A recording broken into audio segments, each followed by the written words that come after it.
To set up source from Microsoft Store only in Windows 10 Home, open Settings, click or tap Start menu icon, and then click or tap Settings icon.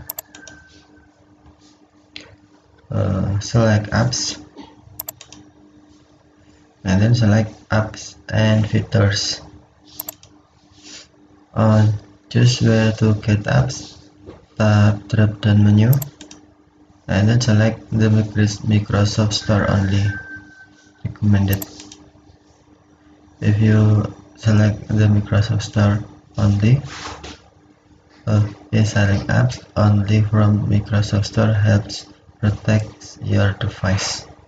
For other method, right click on Start menu icon, right click, and then select Apps and Features. And then on just where to get apps, tap drop down menu, and then select the Microsoft Store only recommended. Okay, thank you for watching. Have a nice day.